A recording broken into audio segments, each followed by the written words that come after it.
Vamos seguindo aqui. Agora são coisas novas também, mas são coisas introdutórias. A gente pode passar até bem rápido para começar logo a outra. Então nós vamos falar assim, quando, né? O momento histórico disso. Para quando é esse Sermão do Monte? Então, esse Sermão do Monte aconteceu no início do ministério de Jesus.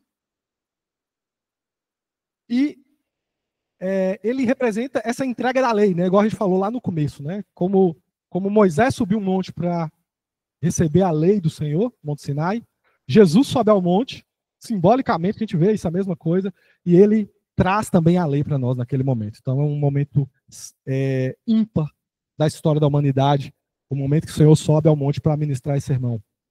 E ele é atemporal, de relevância infinita para todos os crentes. Amém? Então, os crentes de todas as épocas podem se beneficiar, podem viver e precisam aprender sobre o que está escrito no Sermão do Monte. Então, eu vou falar sobre a metodologia aqui, né, gente? Eu vou falar um pouquinho como que foi dividido. Então, Jesus sobe ao monte e vai entregar esse sermão. E ele é dividido da seguinte forma, gente. Primeira coisa, ele é dividido em introdução. E nessa introdução, ele vai falar sobre a identidade inesperada dos cidadãos do reino dos céus. Então, a primeira parte, ele vai falar sobre quem são os cidadãos do reino dos céus. Ele é dividido entre as bem-aventuranças, que a gente vai começar hoje, e é dividido entre sal da terra e luz do mundo, que é uma outra aula que a gente vai trabalhar também. Então, e vocês têm que entender, gente, que o Sermão do Monte, ele é um sermão assim, cuidadosamente montado. Então, quando os estudiosos pegam ele e a gente vai estudar o Sermão do Monte, ele é muito intencional em cada coisa que acontece. Não tem como ter sido assim, é claro que Jesus é Deus e tudo, sentou e soltou no freestyle, não. O que dá a entender, e quem assistiu até a série The Chosen, eles também tentam mostrar isso, como eles acreditam que também foi assim, eles mostram até Jesus se preparando, estruturando o sermão para chegar e trazer essa informação completa, na ordem certa e tudo. Né? Então, eu consigo também perceber isso, eu acredito muito nisso, né? Tá, gente? Que é um sermão realmente que o Senhor estruturou, planejou, deixou muito bem estruturado para nós. Então, essa primeira parte vai falar sobre isso. Quem é o cidadão do reino do céu? Tem cidadão do reino do céu aqui que diz amém. Glórias a Deus. Então, está a falar sobre vocês aí. E o mais interessante é que são pessoas muito inesperadas. Se for pensar pelas pessoas da época, a cabeça das pessoas da época era uma loucura. Falar que essas pessoas que vão herdar o reino dos céus, quer dizer que eles é que são os filhos de Deus, é eles que são os escolhidos de Deus, essas pessoas inesperadas.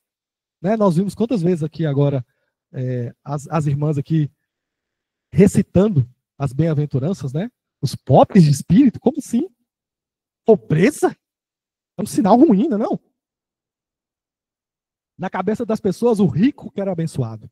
Ou seja, o cara era rico porque ele já está vivendo as bênçãos de Deus aqui agora. Entendeu? Então, quando Jesus fala que o pobre é que é o abençoado, é uma coisa contracultural. E hoje também, gente, a gente pode até não expressar, mas a gente não fica o tempo todo se comparando com os ricos, com os que têm, achando que quando eu tiver, eu vou ser feliz, quando eu tiver, eu vou ser alguma coisa. Bem, ele é dividido depois com a sessão principal, uma longa sessão, essa é bem grande, que ele vai falar sobre a prática da justiça. Então, tudo vai falar agora nessa longa sessão sobre a prática da justiça. A primeira vai ser a justiça relacionada com a Torá e os profetas. Né? Então, o que ele vai falar, gente? Jesus fala que ele não veio abolir a lei, né? E ele vai apresentar vários estudos de caso ali que está relacionado à Torá, sobre ira, luxúria, divórcio, dizer a verdade, a vingança contra inimigos. Então ele vai explicar várias coisas nesse sentido e vai trazer a explicação correta sobre isso. Então, ele vai trazer a relação entre justiça e todo o Antigo Testamento. Né? 2, ele vai falar sobre a justiça e as práticas religiosas. Então, nós vamos falar um pouquinho vai falar sobre jejum, né? Vai falar sobre ajuda aos pobres, vai falar sobre coisas relacionadas a práticas religiosas. E, diferente do que a gente via lá naquela situação, depois a gente vai estudar isso, tá, gente? Estou só colocando como que é dividido. Diferente daquela época, o que Jesus trouxe de novo é que as nossas práticas religiosas, elas deveriam ser realizadas de forma sutil, sem ninguém saber. Diferente do que acontecia antes, o que os fariseus faziam, as pessoas faziam. Elas faziam as práticas, mas elas queriam que todo mundo visse. Todo mundo tinha que apreciar, então elas seriam recompensadas por aquela, elas começariam a ser exaltadas por aquilo. E Jesus vai falar, gente, ó, você vai orar? Entra no seu quarto. Ninguém precisa saber que você está orando. É você e Deus. Então ele estava trazendo de novo a espiritualidade para uma questão interior, uma questão real de verdade. As pessoas estavam vivendo extremamente de forma falsa. E aí ele estava meio que corrigindo a rota ali e transformando a nossa espiritualidade. Falando de jejum, ou seja, ninguém precisa saber que você está jejuando, não. Você precisa jejuar, mas ninguém precisa saber. Ou seja, entre você e Deus, Deus é que vai te recompensar. Então, ele vai inverter isso para que a gente busque a recompensa do Pai e da maravilha que é o relacionamento com Deus. Para a gente não ficar usando a situação, né? A nossa fé, a nossa espiritualidade. Porque oração é bom? Maravilhoso. Jejum é bom para a nossa alma, pastora? Bom demais. Ajudar os pobres é importante, é bom? É bom. Mas ninguém precisa saber que você faz essas coisas. Né? Quantos estão aí ajudando os pobres e postando no Insta? Ganhando views e mais views e não sei o quê. Gente, depende. Eu não vou querer citar situações, porque talvez pessoas estão ali e foram usadas por Deus para inspirar outras, outros 500. Mas eu sei que nem todo mundo é assim. Muita gente está ali se aproveitando da situação do mais pobre para ganhar publicidade. Né? E isso, o Senhor falou assim, ó, a recompensa deles eles já ganharam, que é a admiração das pessoas. Você quer a recompensa de Deus, irmã Leila? Ajuda. Ajuda as pessoas. Aí ninguém precisa saber. Amém? E por último, a justiça com relação... a justiça é expressa nos relacionamentos com Deus e com o próximo. Então, essa última sessão, ele vai falar sobre a nossa relação com o dinheiro, né, as nossas relações com as pessoas. Ele vai contar várias parábolas, né? Não julgar o próximo. Né? A parábola do cisco, né, gente? Ah, vai tirar primeiro a trave que está no seu olho e para de preocupar com o cisco no olho do seu irmão. Então ele vai começar a tratar as relações entre as pessoas. Né? Por quê, gente? Porque justiça para o Senhor tem muito a ver com uma questão de integridade. Então, o que é justo? É a forma como deveria ser. Então ele vai começar a moldar as relações das pessoas para a forma como deveria ser. Então isso é a justiça para Deus. A forma como deveria ser a nossa relação com a lei, a forma como deveria ser a nossa relação com a espiritualidade e principalmente a forma como deveria ser nós e as outras pessoas, né? Com o próximo. E por último ele vai dividir a última parte, que é a conclusão, que é uma convocação a uma escolha. Então, nessa conclusão, nós vamos ver aí, né? As duas portas, a porta estreita, a porta larga, a árvore de bons frutos. Então, para você escolher bem seus líderes, né? Tem a ver com os líderes, quando vai falar das árvores. Ó, você vai conhecer o fruto, você vai conhecer a árvore, pelos frutos. Por quê, gente? Porque era uma indicação direta aos fariseus. Eles falavam muito bonito, mas e os frutos? Cadê o fruto? O que estava mudando a sociedade? Quem estava se beneficiando de verdade? Com a forma como eles viviam. Então ele vem deixando claro. Né? Jesus vai falar, ó, sabe, olha lá os fariseus, está vendo eles? Faça tudo o que eles falam, mas não façam o que eles fazem. Eles são sepulcros caiados. É tudo fachada. Então ele vem trazer isso. E ele vai falar também da casa na areia, casa na rocha. Então a última sessão, ele vai te dar uma escolha. Você quer viver assim ou você quer viver de outro jeito? Ele ensina tudo e depois ele te dá a escolha na mão. O que você decide fazer? Então é isso que o Sermão do Monte vai nos trazer de forma resumida, gente. É isso que vocês vão aprender aí nesses próximos meses do Sermão do Monte. E eu queria continuar aqui falando um pouquinho da abordagem, gente. Então, primeira coisa, como que você tem que estudar o Sermão do Monte? Você tem que entender que é identidade e não esforço. Então, o Sermão do Monte ele não pode te levar para um lugar de legalismo, né, de você tentar fazer um monte de coisas para então se tornar cidadão do céu. Na verdade, você vai, através do Sermão do Monte, descobrir quem você é em Deus e você tem que começar a revelar isso de alguma forma. Porque senão você não é. Nós precisamos de humildade e dependência do Espírito Santo para estudar o Sermão do Monte, lembra? Que eu falei que se você for ler muita coisa ali, dependendo da pessoa, a pessoa vai ficar triste. Ela vai ficar culpada. Oh Deus, eu não posso. Gente, para pregar sobre o Sermão do Monte, eu tive que me tratar um pouquinho na cabeça. Porque eu não posso falar isso aqui não, Jesus. Eu não me sinto digno de falar certas coisas aqui. Quem sou eu? Vermezinho de Jacó. Não dá. Mas a gente entende que tudo que nós vamos viver aqui é uma obra do Espírito Santo em nossas vidas. A gente precisa viver isso, precisa entender isso. Então, quando a gente entra no Sermão do Monte, você entra humildezinho, entendendo que, oh Deus, eu só vou viver isso se o Senhor me der. Se o Senhor fizer em mim. Porque se o Senhor não fizer em mim, não vai rolar mesmo. Eu não tenho forças. Eu não tenho capacidade. Então, o querer viver isso aqui, o esforço que você tem é buscar o Espírito Santo, é buscar a Deus. É estar na presença de Jesus. E aí você vai viver. Entender que a graça nos capacita, né, gente? É possível viver padrões radicais. Por quê, gente? O que Jesus faz ali no Sermão do Monte é deixar a lei mais difícil. É ou não é? Na lei está falando, não adultera.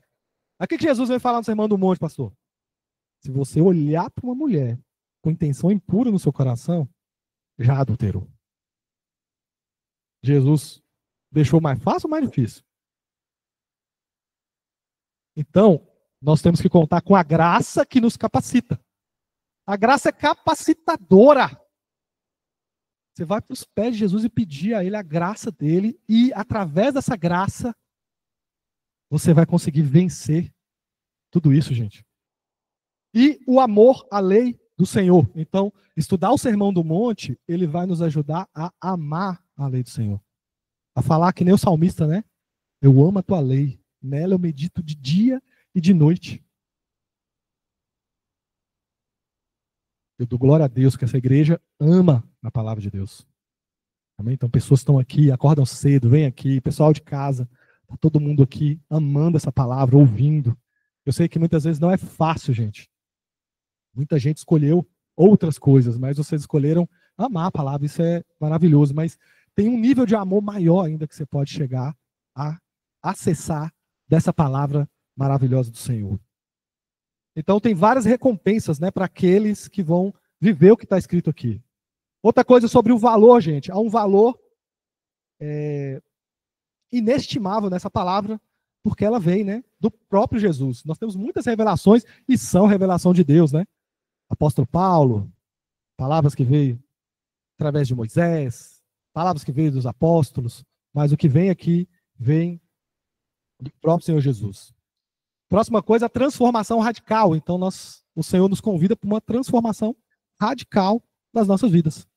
Né? Então, tem um custo alto isso, não tem? Transformar, mudar é difícil. E viver o que está aqui não é fácil. Por quê? Porque é muito radical. Né?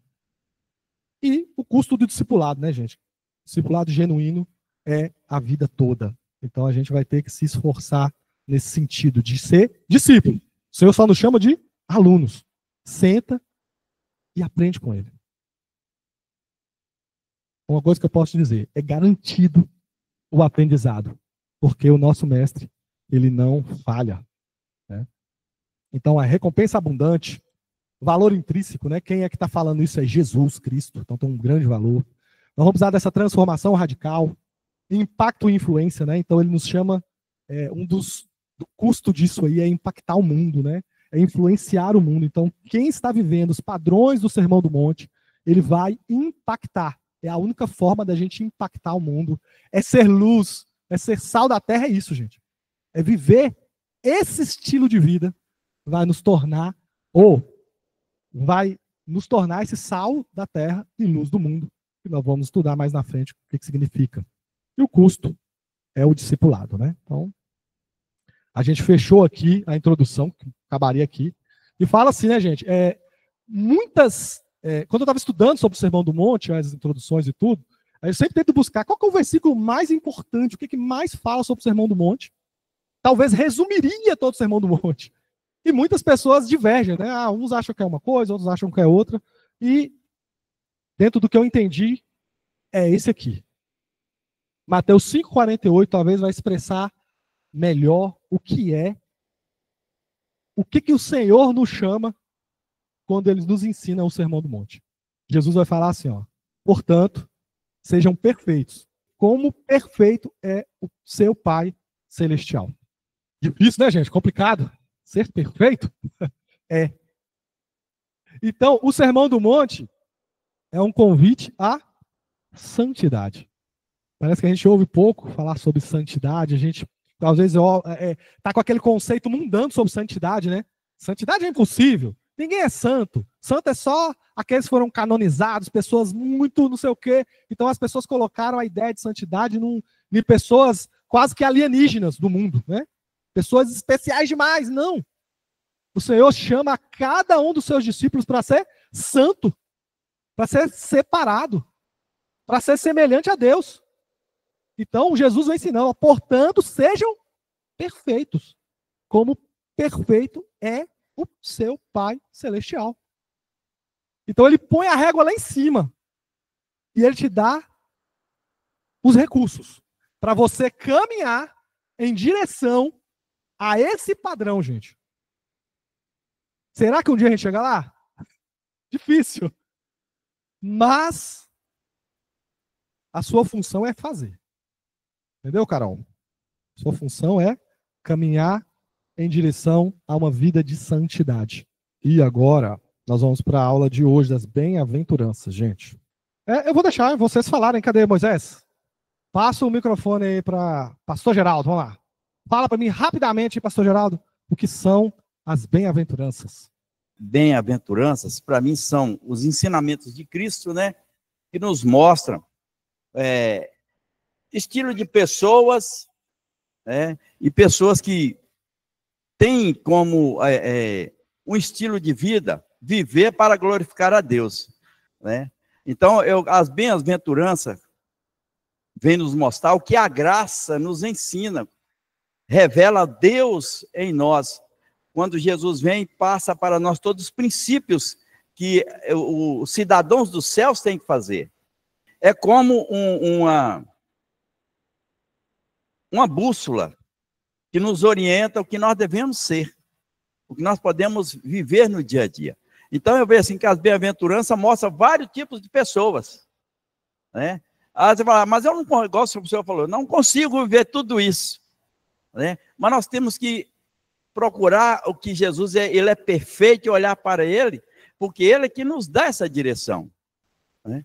Então, muitas vezes nós, como cristãos, nós temos que olhar para essa bem-aventurança como regra de fé e prática para as nossas vidas. Assim é que eu vejo. Aleluia. Bem, gente, então vamos seguindo.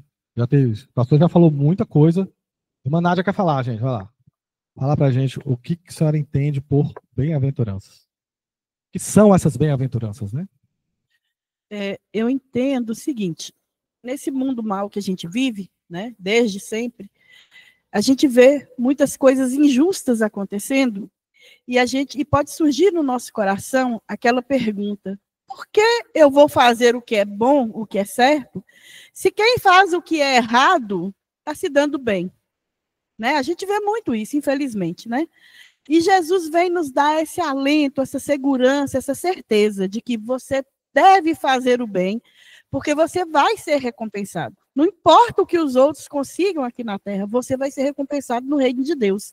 Então, assim, para mim, é uma forma dele nos dar força para fazer aquilo que é certo, não importa o quanto isso custe para a gente. A pastora vai falar também, gente. Vai lá. Bom dia, gente. Eu vou falar só uma frase. Então, falar sobre as bem-aventuranças é descrever o caráter de um cristão, de Jesus, né, como deve ser o cidadão do reino.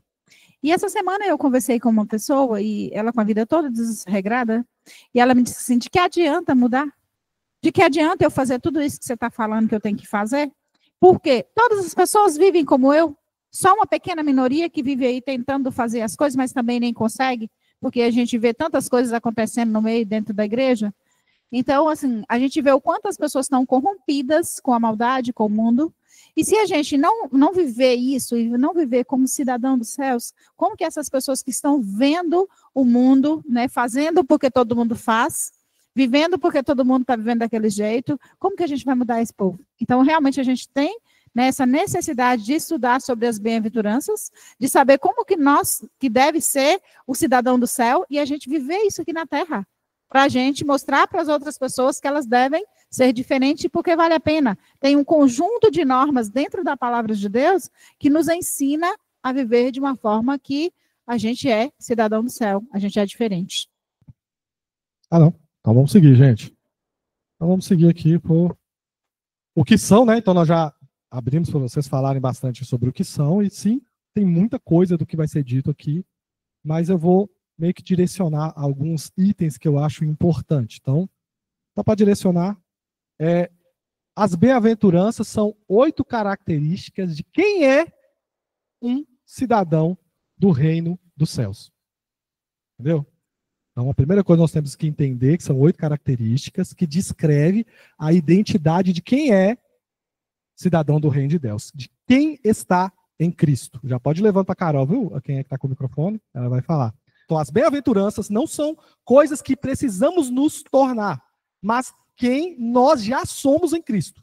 Jesus veio nos revelar a verdade de quem somos, pois somos feitos completos por Deus. Mas o pecado distorceu a nossa identidade. Então, a primeira coisa que você tem que entender, as bem-aventuranças não são coisas que precisamos fazer para nos tornar filhos de Deus. São coisas que revelam quem é filho de Deus. E é importante falar que o significado de bem-aventurado é abençoado, é feliz. Vamos chegar lá. Ah, tá. Você vai falar sobre isso? Então eu vou te falar. Né? Era só para falar isso, que é importante a gente saber que bem-aventurado é alguém que é feliz, que é pleno, que tem a bênção do Senhor. Não é uma coisa que as pessoas possam te oferecer, é uma coisa que vem dos céus, porque você é um cidadão do céu, ama, obedece ao Senhor, então você se sente pleno, completo, feliz por viver essa vida que o Senhor determinou, né? Não é uma coisa que o mundo possa oferecer. Então, bem-aventurança é algo diretamente ligado mesmo. Alegria. Alegria. Vou falar sobre, então um pouco só sobre isso. Aí você segura que vai falar de novo, então. Irmã Mônica, pode falar. O que nós estamos falando também tem a ver com como que Deus nos ensina a moldar a nossa personalidade, para que sejamos esse discípulo mesmo, né? No caso. As bem-aventuranças trabalham também com o seu caráter. Porque nós mesmos, todos os dias, temos que ser moldados. Moldados pelo Espírito Santo. Porque só Ele nos transforma. Porque, na realidade, o perfeito, na realidade, eu como pessoa, eu não sou. Então, é uma transformação diária, conectada com o Espírito Santo. É o caráter. Posso falar um pouquinho? Fala, seu irmão Moisés. Uma pequena analogia, assim. Nós somos eternamente moldados. Nós nunca somos um vaso pronto. Nós nunca estaremos prontos. Nós só estaremos prontos a partir do momento em que Jesus voltar. Então, nós somos um eterno vaso, eternamente moldado por Cristo e pelo Espírito Santo. Nós sempre estamos em constante transformação. A nossa questão é a gente estar em constante evolução, sempre dando passos para frente. Não é uma questão de a gente ser perfeito. O único perfeito é Deus. E Deus é infinito. Nós nunca conseguiremos chegar no infinito. Não é um número contável. Aleluia. É de glória em glória, né? Igual irmão Moisés, irmão Moisés e irmã Mônica falou, nós vamos evoluir de glória em glória. Mas nesse tópico que eu queria destacar, né? É uma das características das bem-aventuranças, é essa revelação de quem nós somos. Então, ele vem dizer isso, né? Bem-aventurados os pobres de espírito, bem-aventurados os mansos, os pacificadores, os de coração puro. Então, isso tudo está revelando quem é aquela pessoa que é de Deus. Quem é o cidadão do reino dos céus? Quando eu estava fazendo meus estudos, eu vi um exemplo muito interessante, até do Jesus Cop. Quem já viu aquele filminho, o desenho do Mowgli? Que esse Mowgli é o menino lobo. E é o quê? É uma criança, né, que foi criada por lobos. Né? E essa criança foi criada por lobos, gente, e aí ela acreditava que ela era um lobo. Então ela uivava, ela andava de quatro, ela vivia ali como os lobos, né? E aí depois, assim, claro, tem muita coisa que acontece, e aí eventualmente ele vai conhecer os seres humanos. Né? E ele vai começar a viver como os humanos. Né? E aí a pergunta que se faz, o Mowgli é um menininho. Ele precisa se tornar um ser humano? Ou ele já era um ser humano? Ele só não agia como seres humanos. Por quê, gente? Porque ele viveu no meio de lobos. E aí o que precisou fazer? O ser humano, as pessoas precisaram ensinar ele a ser gente. É a mesma coisa, gente. Você já é declarado filho de Deus, não é? Quando você aceitou Jesus, você já não é filho de Deus. A partir de agora você vai fazer o quê? Eu vou começar a viver como um filho de Deus. Então, vocês veem que não é sobre fazer coisas, mas é sobre demonstrar quem nós somos, é aprender quem é, o que eu deveria, o que um filho de Deus faz.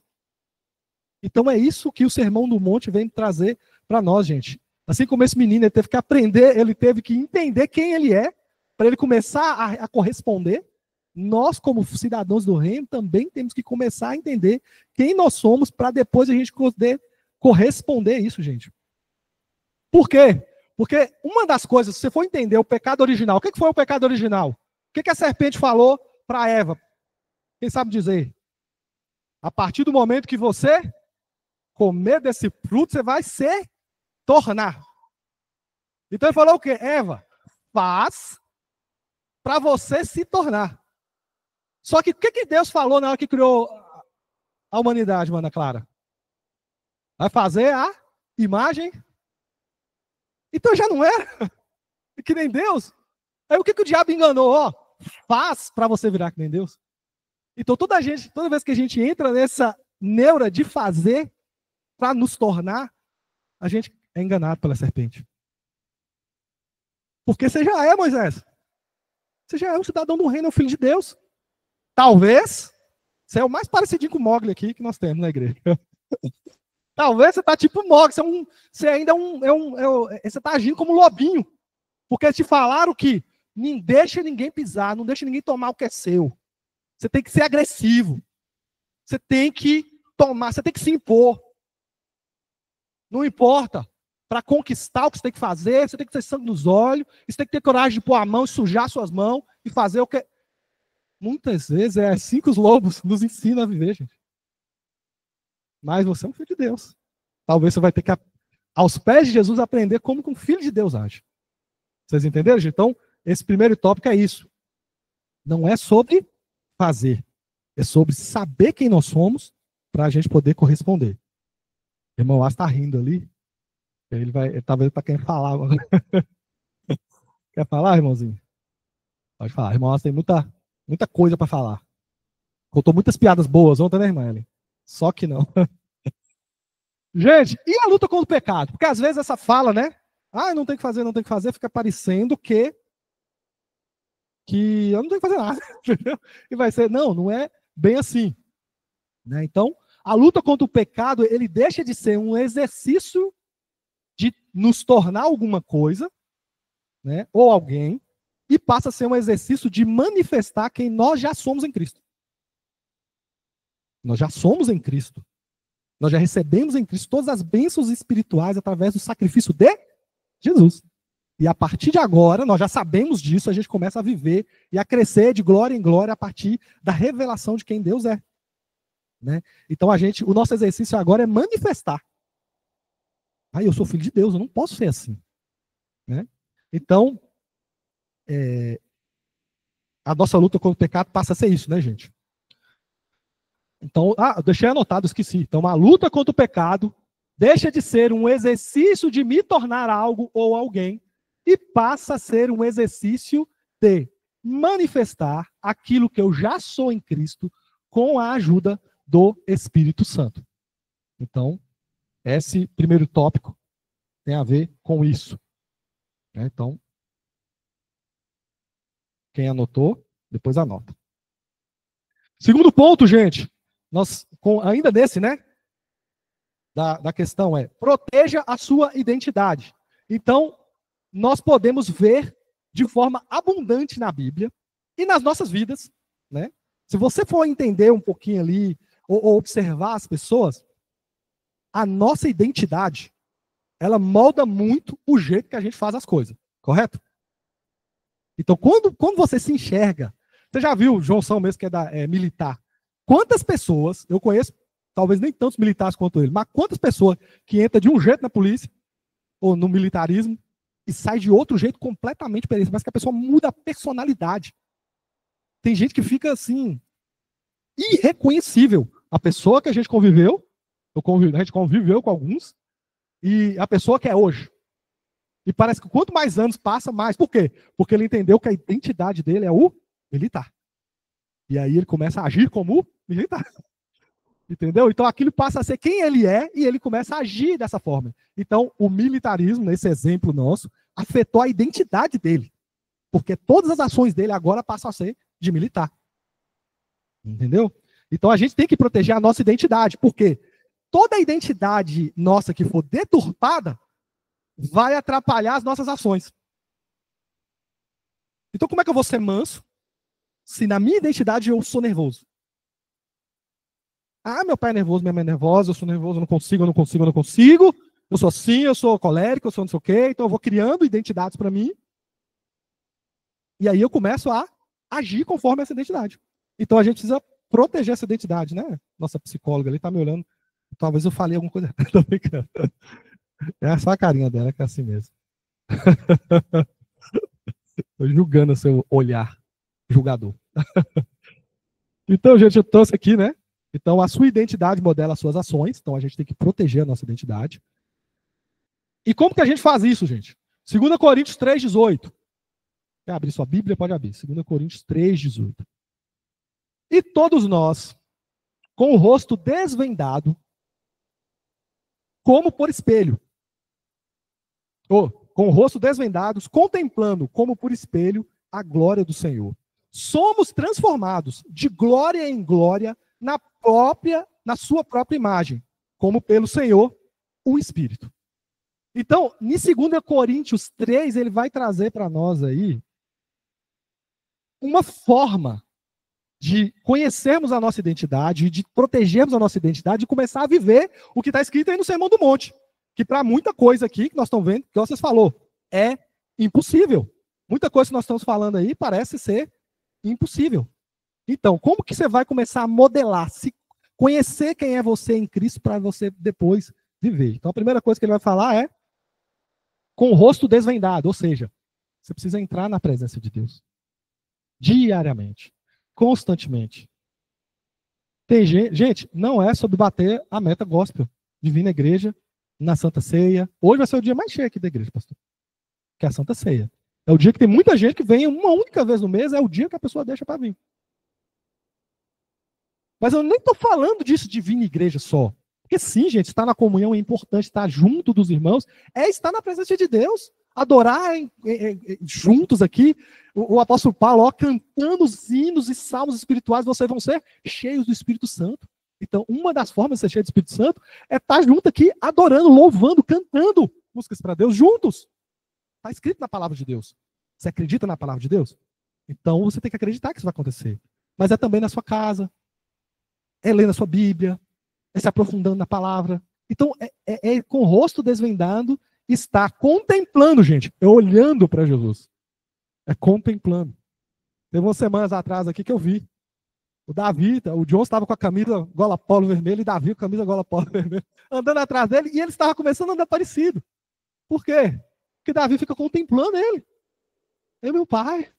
E aí ele começa a querer ser igual ao pai, ele veste a roupa igual do pai, ele começa, entendeu? A contemplação começa a revelar começa a te fazer semelhante a Deus.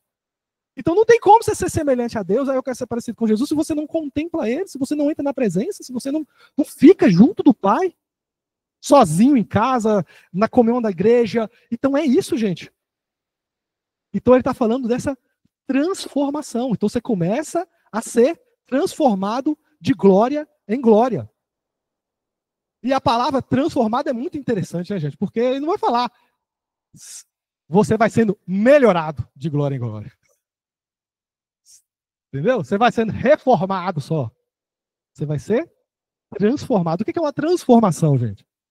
Era uma coisa, transforma em outra coisa. Vem? Então, diga aí para mim, gente, ó. Uma identidade a ser descoberta. Amém? Vamos lá junto? Uma identidade a ser descoberta. Não algo a ser conquistado. Não algo a ser conquistado. Não deu certo, como eu pensei. Na minha cabeça isso ia dar certo. Mas está tudo bem. O Senhor é conosco. Deixa eu ver. Próximo item, gente, é que essas mudanças do Sermão do Monte, elas serão mudanças, não serão simplesmente mudanças exteriores. Então, nós vamos ter que experimentar uma mudança interior. Né? E eu já ouvi algumas pessoas, até aqui mesmo falando, muitas vezes, mas nós temos que fazer, né, cara? É mestre falar, né? Você é crente, doido. Você pode estar roendo por dentro, mas você vai fazer. E sim, gente, a obediência a Deus é fazer. Mas em algum momento, ou seja, se eu estou prosperando nessa tarefa de ser filho de Deus, interiormente eu vou começar a mudar. Né? Eu vou começar a realmente amar ou ter misericórdia de alguém que me prejudicou. Não é simplesmente fazer, está perdoado, eu estou rangindo os dentes de raiva. Não. Começa assim, é obediência, é amor. Eu amo a Jesus, eu vou fazer o que ele manda. Mas em algum momento, quando a gente está prosperando nessa tarefa aí de discípulo, né? Quando a gente está aprendendo, a gente começa a mudar interiormente também. A gente começa realmente a amar essas pessoas. Eu começo realmente a ser manso. Sabe? As pessoas pisam no meu calo e tá tudo bem. Interiormente também. Não está doendo por dentro, eu estou me destruindo para fazer. Vamos falar um pouquinho sobre isso também mais na frente, com mais cuidado. Então, né, uma das características mais importantes do ensino do sermão, do monte, né, é que nós vamos experimentar algo interior. Você vai começar a agir como manso e a sentir a paz interior de um manso. Começa por obediência e progride por um fluir natural. Não fazemos o mal ao mesmo tempo aos nossos inimigos, ao mesmo tempo que nós não odiamos. Então, eu tenho um inimigo, uma pessoa que te perseguiu, te atrapalhou. A irmã Carol quer falar, pode levar para ela. Ao mesmo tempo que eu também não sinto raiva dele. Entendeu? Então, é para isso que esse é o lugar para onde a gente está indo. A irmã Carol vai falar a última fala. Diego, mas a coisa mais maravilhosa da transformação que o Espírito Santo faz em nós é justamente essa questão. Nós somos pessoas diferentes, com temperamentos diferentes, e esses temperamentos, eles são visíveis.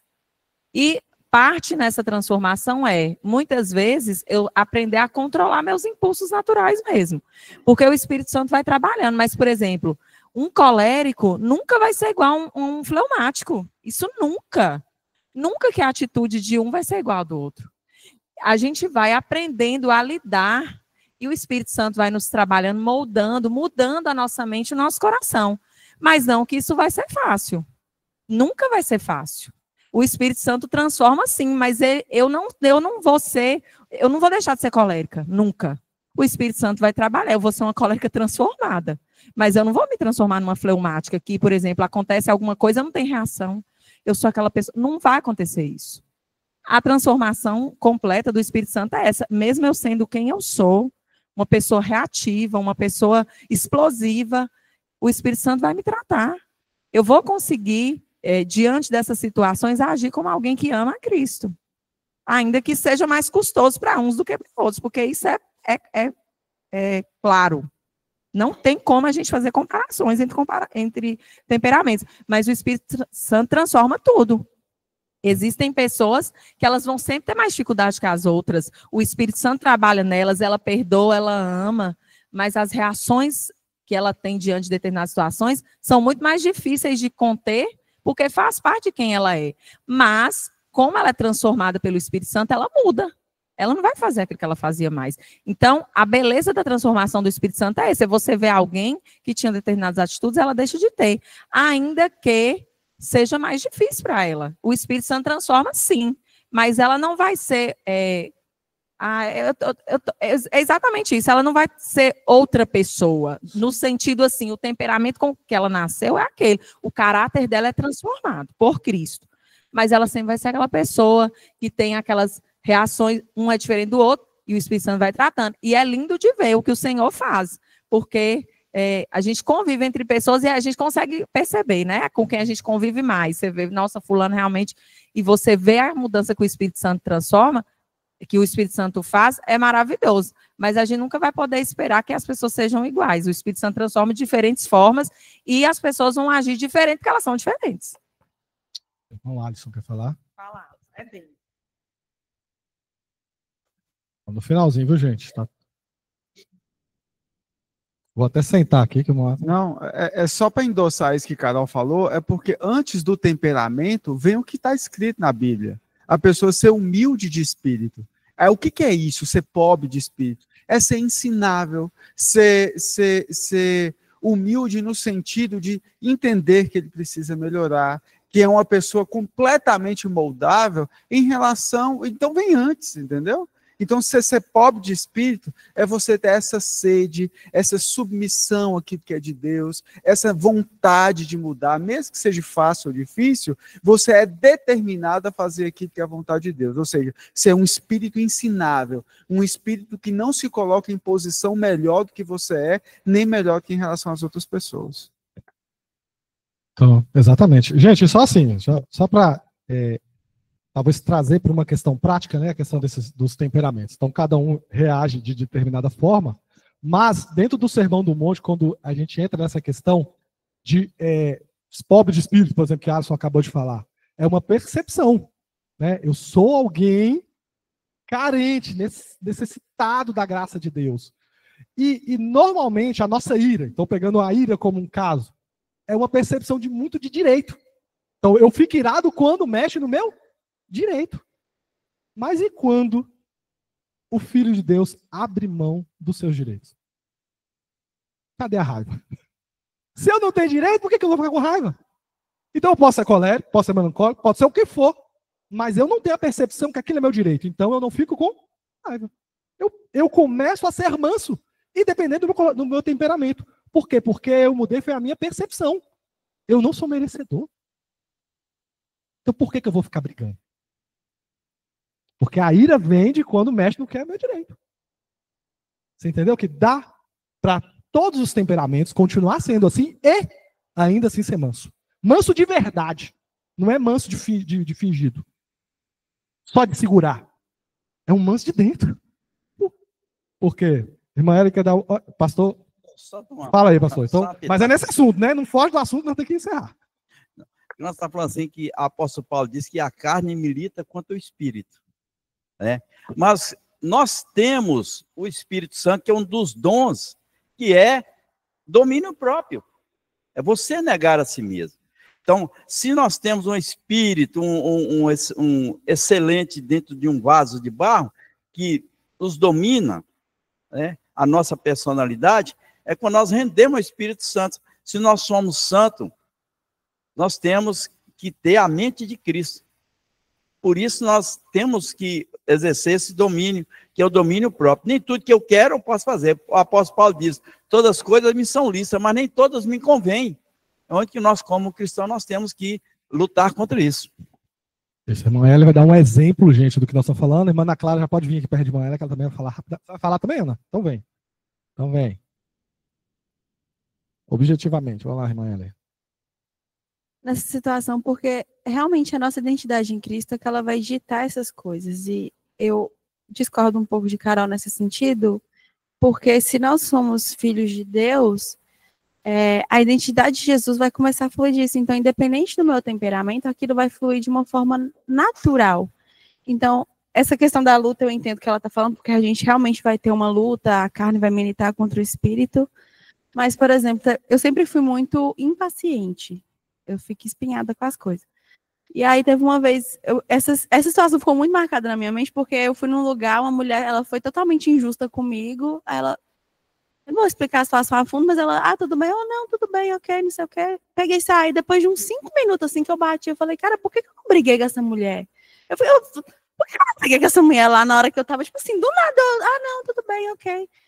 E aí, na hora, tipo, o Espírito Santo, é porque você está sendo transformada. Então, o que antes, para mim, tipo, um tempo atrás, eu ia brigar com a mulher lá na hora e ficar, minha filha, pelo amor de Deus, você está sendo injusta comigo, eu não vou aceitar a situação. Mas na hora, ok, tudo bem. Depois que eu fui lembrar, nossa, por que eu agi desse jeito? E foi estranho até para mim, porque eu não estava esperando aquela reação minha.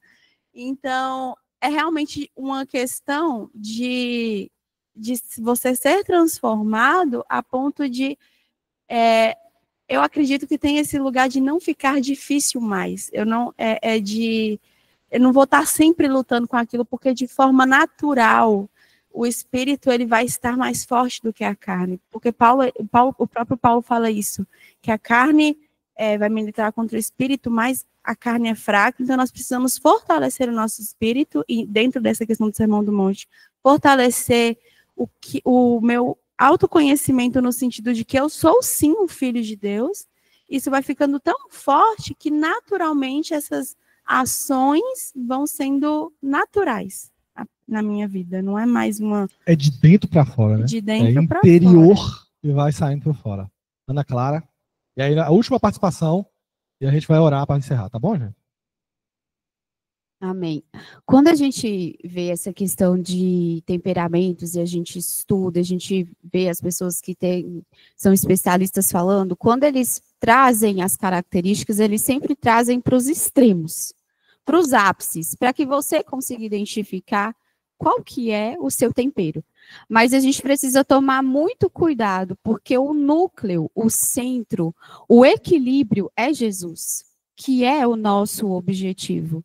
Então, quando eu olho para o meu temperamento, ele não é uma referência de quem eu devo ser, mas de como eu me identifico, quais são as minhas forças dentro dessas características, quais são as minhas fraquezas e o que eu preciso buscar em Cristo para ser mais parecida com Ele, porque esse é o nosso convite. Então, eu concordo com Ellen. Quando nós olhamos para Cristo, nós temos esperança de que aquilo que é o mais doído em mim pode sim ser moldado. Eu não vou deixar de ser quem eu sou, mas eu vou ser parecida com Deus. É um convite, se torna mais leve. Eu saio de uma prisão e entro na liberdade em Cristo, porque é muito melhor nós sermos direcionados pelo fluir do Espírito. A nossa vida é mais leve e nós saímos dessa culpa, porque todas as vezes que eu faço algo baseado no meu temperamento, mas não agrada a Cristo, eu me coloco numa prisão. Mas é porque eu sou assim. Não, mas é porque eu posso ser como Cristo. É muito mais leve. Amém, gente. Ao lugar da transformação, vai nos caminhar para esse lugar da leveza. E a gente não pode esquecer, né, como o pastor Geraldo disse, né, a carne milita contra o espírito, né? O espírito milita contra a carne. Então nós temos que estar sempre preparados para orar e vigiar, porque é difícil, não é fácil não.